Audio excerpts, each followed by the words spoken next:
Bonsoir, près de 600 spécialistes réunis jusqu'au 20 septembre pour parler des nanotechnologies au centre des congrès Pierre Baudis. Alors si ce terme de nanotechnologie ne vous est pas encore familier, écoutez bien les explications qui vont suivre dans ce journal. Contrairement aux idées reçues, nos ados vont bien, ils mangent mieux mais ne font pas assez de sport. C'est en tout cas ce que révèle l'étude internationale HBSC. Tous les détails avec Pascal Solaire. Le championnat de France de voltige en planeur, c'était hier à Bourg-Saint-Bernard. Sensation garantie avec Athénaïs Piton. Jusqu'au 20 septembre, sous la direction du laboratoire LAS du CNRS, Toulouse accueille au centre Pierre Baudis près de 700 spécialistes des nanotechnologies. Si ce nom ne vous dit rien, inutile alors de s'attarder sur le programme de l'événement, incompréhensible pour le commun des mortels. Ce qui est certain par contre, c'est que les nanotechnologies font déjà partie de votre quotidien. On les trouve dans tout ce qui nous permet de communiquer, c'est-à-dire les portables bien sûr. C'est si petit et ça fait tellement de choses parce que les composants électroniques qu'on a mis dedans sont tout petits et ils sont à l'échelle nanométrique déjà. C'est vrai aussi pour tout ce qui est stockage de l'information, les disques durs, les mémoires. Mais aussi dans ces raquettes de tennis et de badminton qui intègrent des nanotubes de carbone 100 fois plus résistants que l'acier, mais bien plus légers. Demain, des capteurs biologiques sur téléphone portable permettront de surveiller sa santé en temps réel. Ce qui se fera demain, c'est justement le but de cette conférence réservée aux professionnels des micro- et nanotechnologies. Pour Toulouse et le LAS, c'est aussi une forme de reconnaissance. La France a été sélectionnée cette année pour organiser cette conférence et Toulouse l'a emportée. En Europe, c'est vraiment le rendez-vous de tous les ans, de tous les chercheurs en nanotechnologie. À Toulouse, 1000 chercheurs travaillent sur les nanotechnologies. L'accueil de cette conférence vient conforter sa position de place forte en la matière avec Paris et Grenoble.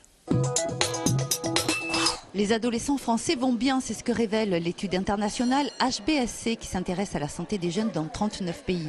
C'est depuis Toulouse que le volet français a été piloté. L'enquête s'est appuyée sur un questionnaire anonyme réalisé en 2010 auprès de 14 000 élèves âgés entre 11 et 15 ans. Au registre des bonnes nouvelles, les ados sont plus nombreux à manger des fruits et des légumes et moins nombreux à consommer des sucreries. L'étude montre des taux d'obésité très faibles, mais les jeunes ont peu d'activité physique. Les jeunes français sont parmi les élèves du monde occidental les moins actifs. On en a moins d'un quart qui remplissent les exigences pour cet âge-là. 9 ados sur 10 passent plus de 2 heures par jour devant un écran. Ils regardent peu la télévision mais communiquent davantage qu'en 2006 via les réseaux sociaux ou le téléphone. Enfin, si la majorité des 11-15 ans ne boit pas et ne fume pas, le tabagisme repart à la hausse, notamment chez les filles. La consommation de cannabis n'augmente plus, mais les ados français sont parmi les premiers en Europe pour l'expérimentation. Cette étude va donc permettre d'ajuster les campagnes de prévention auprès des jeunes. Si on voit, ce qui est le cas, que par exemple les ivresses augmentent à partir de la 4e, eh ben, ça donne une information pour dire, pour parler des ivresses, faisons-le en 5e. Si on sait que déjà 6 élèves de 6e sur 10 ont consommé de l'alcool, alors ça veut dire que ce n'est pas en 6e qu'il faut parler de l'alcool aux élèves, mais plutôt à l'école primaire. La prochaine enquête HBSC aura lieu en 2014. Du mouvement chez Rockwell Collins, le groupe américain spécialisé dans l'avionique et l'organisation des technologies de l'information pourrait réorganiser son site de Blagnac et supprimer 80 postes. Rockwell Collins à Toulouse, c'est essentiellement un fournisseur d'équipements pour Airbus, mais la société produit aussi des systèmes militaires qu'elle exporte dans le monde entier. Il semblerait que la baisse de commandes aux États-Unis et en Europe entraîne la direction vers la voie de la réorganisation. Jointe par téléphone aujourd'hui, cette dernière n'a pas souhaité s'exprimer. Elle n'a pas démenti le projet de réorganisation qui pourrait toucher les salariés à Toulouse, mais parle juste d'une volonté d'optimiser les activités du groupe. La société emploie aujourd'hui 750 personnes en France, dont 670 à Toulouse. La filiale française de Rockwell Collins, c'est 219 millions d'euros de chiffre d'affaires et 78% de l'activité réalisée à l'export. Sur les 670 salariés employés à Toulouse, 250 sont des ingénieurs qui travaillent aujourd'hui sur des projets avec Airbus. La commune de Bourg-Saint-Bernard, située à une trentaine de kilomètres à l'est de Toulouse, a été durant plusieurs jours le théâtre de figures aériennes à l'occasion du championnat de France de voltige en planeur, une activité sportive encore peu connue du grand public qui allie rigueur et précision. Dimanche avait lieu l'épreuve du programme libre où chaque pilote compose lui-même son parcours.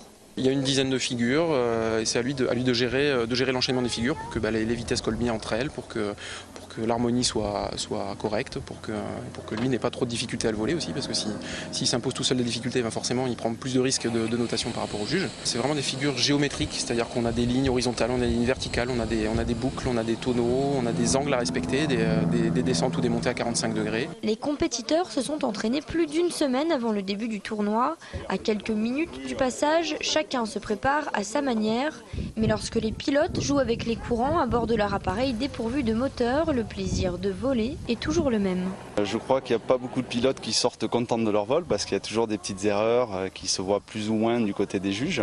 Dans l'ensemble, on est toujours satisfait d'avoir volé parce que c'est quand même un plaisir et qu'on cherche à trouver dans la compétition. Il faut avoir 16 ans pour obtenir sa licence de planeur, mais apprendre les bases du pilotage peut se faire dès 14 ans.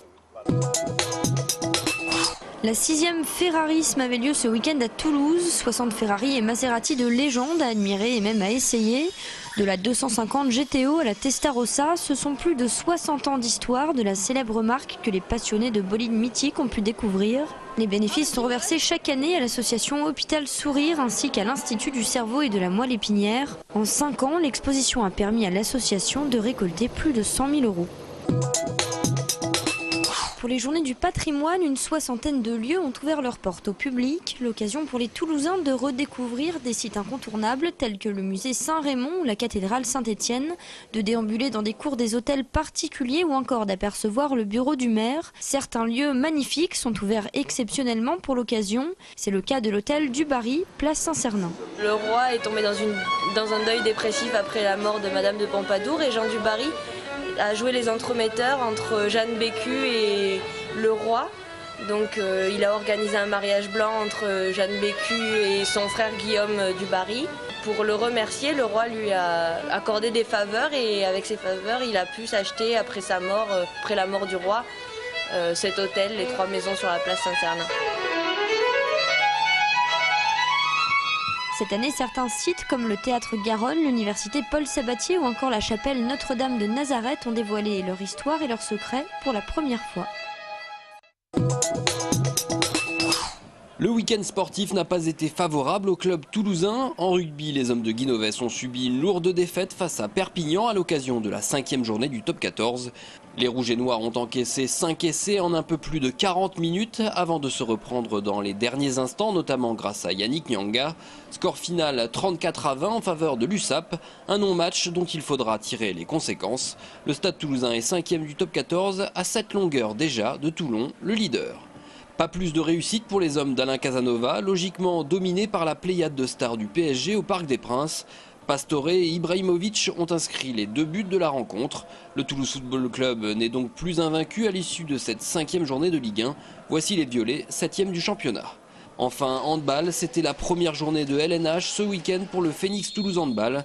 Dans un contexte difficile, les coéquipiers de Jérôme Fernandez ont connu énormément de difficultés face à Aix.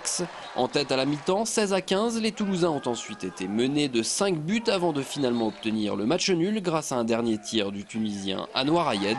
Score final 34 partout, la reprise est compliquée, réaction. Il a fallu composer avec beaucoup d'éléments contre nous aujourd'hui et mine de rien, on a gardé notre courage, on a réussi à revenir à la fin et ça c'est un bon point pour la suite de la saison. Le Phoenix aura l'occasion d'affronter un 2e promu au Palais des Sports André Brouat. Ce sera vendredi soir dès 20h30 face à Billère.